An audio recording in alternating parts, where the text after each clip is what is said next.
and welcome to the Kilowatt Half Hour, which is your weekly dive into the Christmas leftovers. Whatever you've got left. What you got? Mince pies? I've got some cheese and biscuits left over.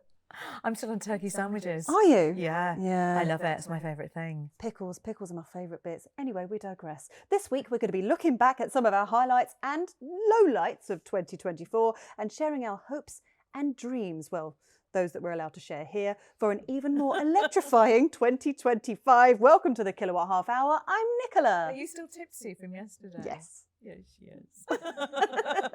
I'm Nicola. I'm Ginny. I'm Mike. I'm Tom. Ta-da! Happy post-Christmas, everybody. Food coma. I know, that's why we're here on the sofa. I can't move. So, yes, it's been a good year, hasn't it? It's been a great year, yeah, really good. Very busy. Very, very Lots busy. of stuff. Yes. In fact, I've forgotten it all. You're in a sort of post chocolate orange haze, memory haze. You can't remember any of it. Yeah, get your new iPad out and have a look at all our videos. What but we've it done. has actually been a completely crazy year. Like, because Yeah. obviously we discussed sitting down here today and discussing our favourites, our highlights, and our lowlights of 2024, right? And I've forgotten things that I've done this year, so I had to go back onto our YouTube channel and scroll through just to see We had what to I've remind actually... you. Yeah, I had Well, some of them you were drunk, so I mean, there's that as well. But like, it's just been so much. It's been great. I had to say to Manos, what have I not enjoyed this year? Because Manos has been on pretty much everything with me. When was I really grumpy? And then he said quite a lot of things. So then I had to, think I've got to work on my attitude in 2025. Yes, you do. Yes, you do. Right. So let's look at our highs and lows of 2024. I'm going to start things off. Okay. So I'm going to set the bar. Okay. Because for me, a high of 2024 was driving electric trucks with you. Oh Tom. God, I'd forgotten. That was so much fun. So good. We went to Millbrook, which is like a testing track. So everything is all private roads, and it was totally legal for us, even without a license, to be able to drive giant electric lorries. And it was awesome. It was day awesome. ever. And hopefully the grass was growing back where I went across the roundabout. In that. Yeah, you did. Yeah. Only a little bit. That was such a good day. It was perhaps the most fun I've ever had Yeah. in anything with wheels. It was just challenging and different and made you think about all the truck drivers out there and how talented they are, because it's really tricky. Yeah, I now have a new respect for lorry drivers. Like, we did full articulated lorries, we did bin lorries, everything. And it was such an amazing experience. So I do want to say thank you so much to the guys at Mercedes that invited us along for that day, because it was just absolutely brilliant. That was great. However, my low of the year. Oh, yes. Can I guess? Go on then. Did it involve an aquatic creature? Oh, what, a sea lion? Yeah. It might have done. Might have done. I mean, I was going to moan about the launch, but I've already moaned about the launch on the actual video, which you can watch back on the YouTube channel, by the way. My actual moan about the sea lion is the indicators. Just Okay. You're obsessed with indicators. the worst sound I've ever... Nick, you've got to get out more. Right. Honestly. Give me an impression. What did they sound like then? Oh, they were just really horrible and like, it was like, boo-boo, boo-boo, boo-boo. That's quite annoying. It was You think he just woke up? The dog just woke up. Like a warning. It was like it was bing-bonging at me, like I had done something wrong, even though I was just indicating. I was like, what is this? And I like to bring up indicator sounds because I appreciate a good sound. If it's a nice, gentle tickle in my ears, yeah. I like it. Polestar 2, still an absolute winner for me. And I'm a big fan of the Jeep Avenger. But, I mean, the greatest indicator sound, I think as well, up there is the Volvo EX30. Yeah. Because you indicate left, you hear it on the left. Indicate right, you hear it on the right. And I like that. I like that, but can I disagree slightly on that? Because it's so faint, Yeah. the indicator in the EX30. How It's does like that help? Yeah. So for the first half an hour that I got into the car before Christmas, I thought there's a bloody rattle in this car. And I just thought it was some like a little rattle or a little bang, then I realised I'd left the indicator on. Maybe you're just like hard of hearing on one side. It's really quiet. And what advantage is that anyway, for it to be on one side than the other? I mean, it's not as if you... how does that help you? It's just... I don't know, what's how the point? does it help you, Nicola? Well, it Does help just you? reminded me which direction I was meant to be going. What was the point in somebody coding that to do that? Because it makes no difference, does it? You're either left or right. It doesn't matter if it's louder that side or that side. I mean, all right, yes, fine, it's a good point. Just But for the I sake liked of it. it, isn't it? Just for the sake of it, isn't it? Well, there's plenty of other things they should have been doing in that car. Yeah, they are. I would So say. we got this right. Yes, So, exactly. well done. Does Like have where the ca- light switches are. It does have CarPlay now, though. Oh, Does it? great. Do you Deal's still have to done. go through 14 menus to turn on the fog light when you're The sarcasm in that, oh great, was just brilliant. Yeah. Oh great, Okay. really good. Deal breaker. Yeah. Tom, highlights. Well, the silly one was driving an electric 2CV. Now, I know that converting classic cars is controversial, but it was great fun. It's got a motorbike engine, so it's got the motor from a zero electric motorbike and a 10 kilowatt hour battery, which means it's still relatively lightweight, and it was just hilarious. I remember talking to you that day, and you were like, oh, "I've just driven an electric 2CV." I was like, "All right, Tom, you go. Okay, whatever rocks your boat, love." You were like a child. Yeah, well, You I were haven't giddy with driven a excitement. 2CV for 20 years or more, and you just, the hilarious body roll and the brilliant ride and the simplicity. I loved it, and went back and did some sums and realised that it cost the same as a Skoda Enyaq or something to have one of those. So I thought, Really? And yeah, who it was- would not choose a Skoda Enyaq? Oh, God. Bloody Enyaq. Should I make my New Year's resolution that I don't talk about the Please Enyaq do. on podcasts? Please do. No, no. The PR office won't be pleased if you say that. So I'm just contractually obliged to say it at least No, 10 I'm not. times. I'm not. Where's my camera? I'm definitely not contractually obliged. Just become a bit of an in-joke. I think if we're being sensible on the cars, I think the Cupra Born VZ I loved a It's lot. such a good car. Yeah, Yes. yeah. I've Is it nice, Ginny? Yes, I've been running one for a while, and oh my god, why I love it, probably why you love it as well, is because it's not a hot hatch, but it's got a bit of bite, it's got a bit of punch, but it's comfortable. Yeah, it's fun when you want it to be, and Exactly. it's a. Is that the really long-term comfortable. car that you booked for yourself and then Ginny Yeah, nicked it? I said, Ginny, you can take this. Oh, thanks. Yeah. Haven't seen it since.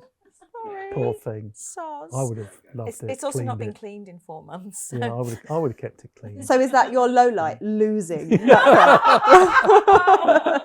No, my low light, I think, is going to be controversial. Okay. New Mini. No, the Mini's. Well, I know everyone said they loved it, and I booked one in, and they sent me this one that had all this John Cooper Works kit. And having a car that says John Cooper Works all over it, and it's not a John Cooper Works car, upsets me anyway for a start. But also, it had like 42-inch wheels or something, so it had no suspension. So honestly, around where I live, there's potholes, there's cat's eyes, and all that sort of thing. And I had a choice. I needed to go to the shops, and I had the Mini there, and I had my 9-year-old Nissan Leaf, and I thought, I can't be bothered to take the Mini because it'll just and it would give me a headache and it'll do my back in. So I took the Leaf. You know what that's a sign of? I know it is. I know I'm getting what? old. It's a sign but- of you're getting old. Are you But- saying it's the kind of car you got to wear a sports bra? Is Yes, that what it is? it was just so uncomfortable to drive. You need the support. I know, you don't need to explain it. I know the principle of what he said. I didn't mean to also do the gesture. But I for just suddenly realised I'm also on camera. For This those, isn't of you just a podcast. for those of you listening to this podcast and not watching it on YouTube, please, when you finish listening to it on your streaming service, do head over to our Electrifying YouTube channel to watch the actions that accompanied Nicola's description. It's of the going to be a sports meme, bra. isn't it? I'm going to be a meme. Should we bring us back? Yes. Should we bring us back to Mike? Yeah, go on, Mike. Well, I've got two things. One was I went to drive the Abarth 600e, which I was expecting to hate, Yeah. which I generally go into any launch or drive with that attitude. And it was surprisingly brilliant, actually. It was a strange launch. It's one of those ones where you kind of, you land and then 24 hours later you still hadn't seen the car. You're familiar with yeah, this. the Milan There's launch lots of for you. minibuses, Yeah. there's lots of presentations, there's lots of sporty, and it's going to be this, that and the other. And we took us to Bolocco, which is Fiat and Alfa's or Stellantis's test track in Italy between Turin and Milan. And they have a new course there, which they haven't really allowed anyone other than employees to drive on. that's The cool. Langer course, it's called, which made no sense. And they said, oh, it's all going to be chaperoned. It's all going to be, there's cones, there's this, there's that. Don't do this, don't do this, don't do that. Anyway, obviously the guy in front, who was our sort of lead driver, maybe he wanted to get in the canteen for lunch or something, but he was just gone. Yeah. So and we're on this track, Full and it's one of those send. things where you think, I'm actually on this one, and it's like the Nürburgring. This thing, it's cambered, there's this, and it's ups and downs and lefts and rights and everything. It's just one of those moments you think, I was expecting this to be terrible. I was supposed to be punting around at sort of 30, 40 miles an hour, going, oh, this is really fine. And it was brilliant. The car was good. And it really surprised me. It felt a bit like the Racing Puma, in so much as they've obviously thrown a lot of things at it. So it's got this sort of tricky diff. It's got some proper brakes for, and it's got proper seats. And it was just one of those things that I think they're trying to really make it a special, feel like a special sort of, driver's car. And it was just really surprising. I just came away thinking, that was great. And I was kind of dreading going on it. Because I thought, I looked at the itinerary and thought, this is terrible. I'm not going to drive the blooming thing. But it ended up being absolutely fantastic. So it's such a shame, though, isn't it, that nobody's going to buy it? No, I don't. Yes, I mean, there won't be a soul bike, I wouldn't suspect. But it's. But I'm glad I'm glad it was one of your highlights of the year. I'm surprised it's a highlight. Yeah, it was really good. And the other thing, if I can just throw this in, which isn't a car, but it's the state of the rapid charging in the UK. And I've had quite a few experiences. I do quite a lot of mileage, and I do go to a lot of places. And I remember 4 years ago when you'd go to the back of a car park somewhere. There'd be one charger, it wouldn't be lit. If you found it, whether it worked or not was a lottery, you'd have to walk half a mile back to the pub to go and put your number plate in because, you'd get a parking ticket and you'd get 23 kilowatt power. I drove to Gatwick the other day. I was early for my flight, so I used the big grid surf place at Gatwick. Yeah. It's incredible. It's amazing. And you go upstairs and there was a gentleman coming down there from grid surf. Hello, sir. Evening, sir. And it was just like, whoa. Sir? I know. I mean, that's a bit over the top, but admittedly, but you don't want it to be kind of like a privileged sort of thing. But it was just clean. It was nice. It was warm. The car charged up quickly, and you just think how far we've come. Even in the course of the last year, I would say, in terms of the infrastructure for that sort of thing. I agree. That's a highlight for me. Is how much better it's got. Low light. Make it negative now. It's too positive. I am pretty negative generally, as you know. Yeah, but, you are. And I'm going to disagree with the boss here, I suspect. But I was very disappointed by the Jaguar reveal. And not because of the colours, because as you know, I would love a pink car. Yeah, you would. I'm quite happy with that. That didn't bother me. And the advert didn't really bother me.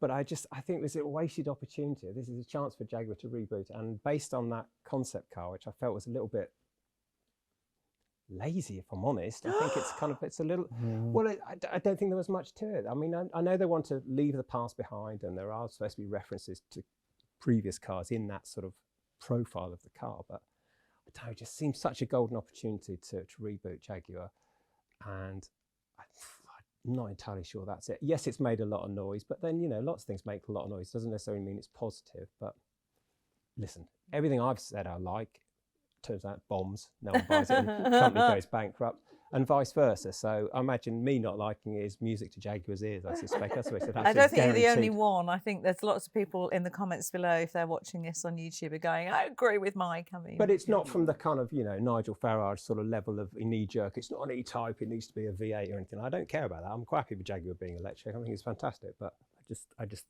think it's possibly this was a very good opportunity to do it. And it didn't wow me particularly, but there you go. I appreciate I may be in a minority. I mean, you are within this group, but maybe. I know I am, yeah, that's fine. But within everyone else, I think it's pretty much 50-50 with the new Jag. I think so, yeah. Yeah. That's good. Which needs to happen. There was do you remember Bob Lutz, who was a big car industry executive? Yeah, Chrysler, wasn't he? Yeah, when he launched the PT Cruiser, there was either people loved it or hated it. And he said, if you are controversial like that and you've got 5 people and it's top of their list, then you've got 5 sales. If it's second on people's lists or third, then you've got a discount to be able to sell the car. And Jaguar is only going for 50,000 sales a year when they've got all 3 models in their range. Do you know how many they sold globally last year, Jaguar? 62,000 cars. Terrible. So that's probably it's the thing, isn't it? They only need 50,000. Well, they don't even need 50,000 to like this car. They only need 50,000 people to like the 3 cars when they've got them on sale. And we aren't the market. I'm not Premier League footballer. What do you mean? Nicola and I are young urban dwellers. Extremely cash-rich, wealthy. Yeah, exactly. No, we're not the market. You watch all the cars that are driving into sort of football training grounds for, They're the market. They're the market of people, and they are pretty much, taste is secondary on their list of things. So I think it's, we're not the ones who are going to be buying it. So. Okay. All right. Tell you what, before we get to Boss Lady for your highlights and lowlights, Obviously, not all of us are here today. One, because we couldn't get enough cameras, and two, we don't have enough microphones, and three, not everybody's here. So we did actually catch up with other members of the Electrifying team. So let's have a look at their highlights and lowlights. Is it really the end of 2024? What? Where did the time go? It's been a busy one. It's been a great one. We have been on some brilliant test drives. We've done some great twin tests as well. It really has been lots of fun. So big thank you to all of your support. And we love hearing from you and all the comments. And it just makes it feel like what we're doing is all worthwhile. But if I had to pick a highlight from this year, it's a tough one, but I'm going to go with the test drive of the Alpine A290. What a car! I mean, I think you probably would have guessed if you've seen the video that I really did fall in love with it. It is just a great bit of kit. We took it to a track in Mallorca, pushed it to its limits. I then experienced it as a passenger when Seb Melrose, professional driver, took it to its limits and way beyond. And it was terrifying, but also just a lot of fun and a reminder of the capabilities of that piece of machinery. So that was my high. The low happened quite shortly after that, because it was in fact my birthday, and then I was supposed to be flying home that night to have a lovely dinner with my family, and yet our plane never turned up. So my 6:30 flight actually ended up departing about 3:30 a.m. in the morning the next day. Got home at 6:30 a.m. to a house full of very energetic children. It was wonderful. But that's not really a low when it comes to car reviews, but it still very much sticks in my mind. But a massive thank you to all of your support over this year, and we cannot wait to show you what we have in store for 2025. It's going to be amazing. My highlight of 2024 is the Renault 5, which I just love it. I think it's such a cool car. I really, really want one, which I think is the main thing about that car, even though it's a very affordable, brilliant, sensible little electric car. I think Renault have absolutely smashed it out of the park with that one. I think it's going to be a really significant car. My low light of 2024, well, I'm going to go with a Ford Capri. Now, I will point out here, I don't think it's a bad car, I just don't think it's a Ford Capri. So I think this is a case of very high expectations. I was just a bit underwhelmed by it. It's just a nice electric SUV, and it's a bit of an expensive electric SUV. And I think that's a bit of a shame, really. I think it's a bit of a waste of the Capri name. So I'm sorry, Ford. I am not blown away by it.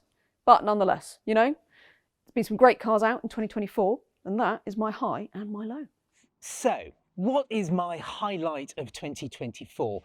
Well, after much deliberation, I think it has to be the BMW i5 Touring. Not just because when I drove it, the lovely Annabelle Croft was sitting in the passenger seat. Just FYI, she is as wonderful to be with as you see her on TV. Massive name drop. No, the reason why I love that car is it really did surprise me. It's beautifully made, drives fantastically, and if you want a very good tow car, that is the first electric car I would properly recommend. When it comes to my low light of the year, it has to be, I'm very sorry, MG, the Cyberster. Now, a little bit about me. I am a massive MG enthusiast, so I was expecting great things from that car, but unfortunately it just disappointed. It's neither a sports car nor a GT. So sorry, MG, that was my low point of the year. Boss lady. Boss lady. Okay. I'm going to disagree with Mike straight away. Sorry, but not for I'm done. So my highlight of the year was the Jaguar, the Type 00. Not because of the car, not at all, but because of the experience that I had that day. So I've been doing this job such a long time, like 27 years now. And there's odd moments over the years where you really remember being there for a car or something.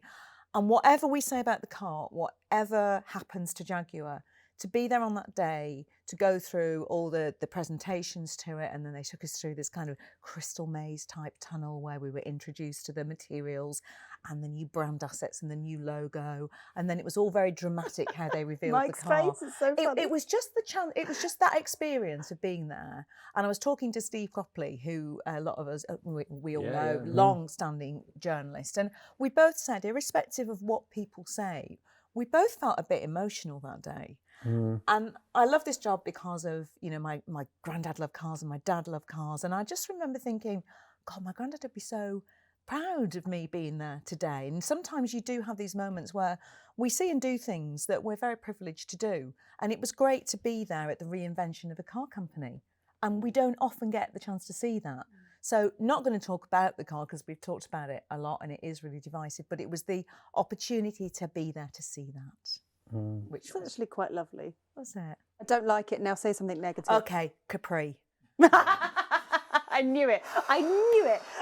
As soon as we were planning on doing this, it was highlights, lowlights. I was like, it's going to be the Capri. I just So knew another it was gonna be. reinvention, I suppose, isn't it? Yeah, one that didn't bloody work. I'm sorry. I mean, I walked into that studio and it was again, oh, wait to see the new Capri. It's all exciting. Manos, it's so exciting. Manos was with me and I walked in. It was like, oh, right then. Okay. But how did they react? Did they see your reaction? The designer was there and I chatted to the designer and obviously they could sense. And I looked at it and I went, the wing mirror and the door, they're the Explorer.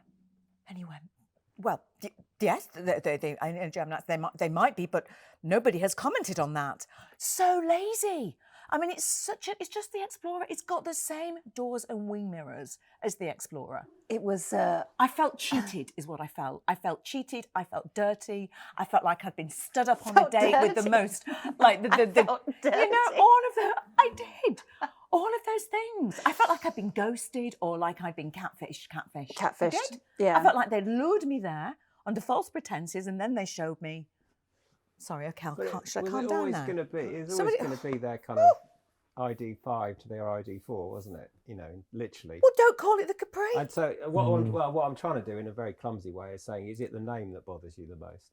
It's the name, but also the fact promote it as a Capri. it's the fact they're trying to promote it as the Capri. Because I remember I was at the Ford Explorer launch, and we were out in Slovenia, I think it was, and we drove the Ford Explorer. So I was with the group that was the first to see the Capri, and we weren't allowed to take pictures. And I remember texting the Electrifying WhatsApp group and going, I'm just giving you a heads up. I'm not allowed to take a photo, but this is the worst thing you've ever seen.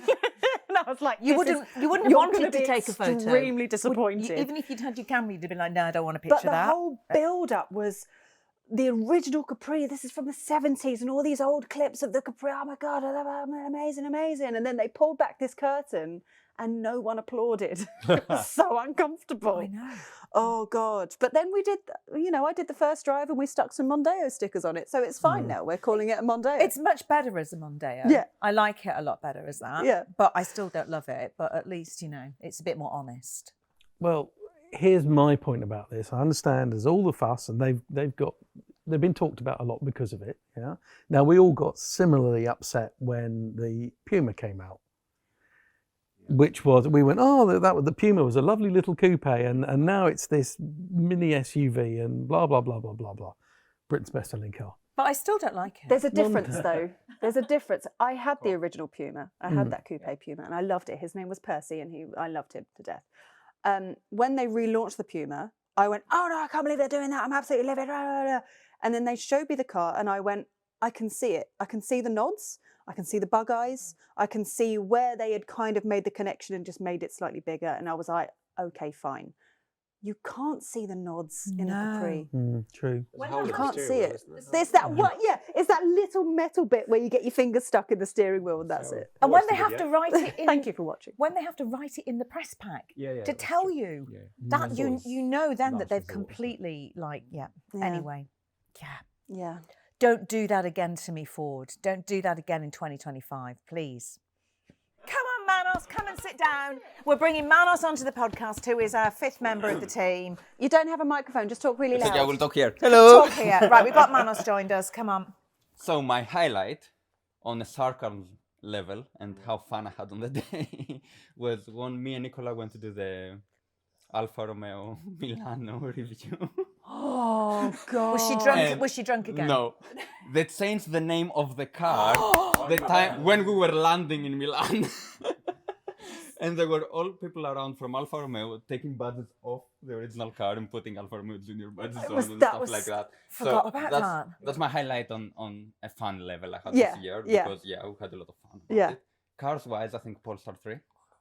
Yeah, you love that, I don't love you? that car. But the Polestar 4, I didn't like the Polestar 4. no, we didn't like the Polestar 4. No. Well, And that 3, 4. Well, I 3, drove the 4. Polestar 4 recently, and I quite liked it. Well, they changed it. Do you remember that they done? They Software. rang us up and said, "Oh, And they the called us software was back wrong. again. Yeah, can you do it again?" So we had to redo the video, You did. and it was much better. But I like it to drive, and Which I one think did the you- interior lighting designer is We figured out that the lower level car Lower was level, so the better rear drive than- car No, that is was much better than the. In fact, here's a thing for you. Can you think of a twin motor version that's better than the single motor version of anything? Taycan Cross Turismo. Yeah, probably Cross Turismo, yeah. Yeah, that. That would be probably the only one. Not many cars, really. Ioniq 5 only because I've got the all-wheel drive one. You're trying to sell it. Used Yeah. But you lose a bit more money. Yeah. It's the best one to go for, especially in silver. If you ever see one of those for sale, snap it And up. my low light of the year was the iX2. Oh, And it yeah. was because we drove them back to back Yeah, you both with had a that, Mini didn't you? Countryman. Yeah. And same platform, both cars, and we couldn't figure out how they could get the Countryman so right And the iX2 iX2 so wrong. so wrong. Yeah. I remember we were in Portugal, weren't we? For it. Was it Portugal? We were in Think so. Portugal. And I literally just couldn't think of anything to end the video on because I didn't know what else to say about it. It was. Anyway. That's me. I'm going to cut the cameras now. Okay, you cut the cameras. So whilst Manos cuts the cameras, well, before he cuts the cameras, all that remains to be said is thank you Indeed, yeah. for all your support of which camera are we looking at, Manos? This camera. Hello, that camera. As always, please do let us know what you think in the comments below. If you're listening on your podcast platform, do drop us an email, podcast@electrifying.com. What would you like us to talk about more in 2025? And if you aren't already, please do subscribe and also leave us a comment because it's really useful, particularly if you do that on your podcast platforms. But what should we do? Should we just say thanks for listening in Thanks for listening. 2025? Happy New Year. Happy New Year. Yeah. Yeah. Oh, it's been 2024. I've said the wrong year. Oh. What did you say? I just said thanks for listening in 2025. Did you? Yeah, I but did. you're just planning ahead for next year, so it's fine. It's been a long year. I need a break. See you next year. See you next Bye. year.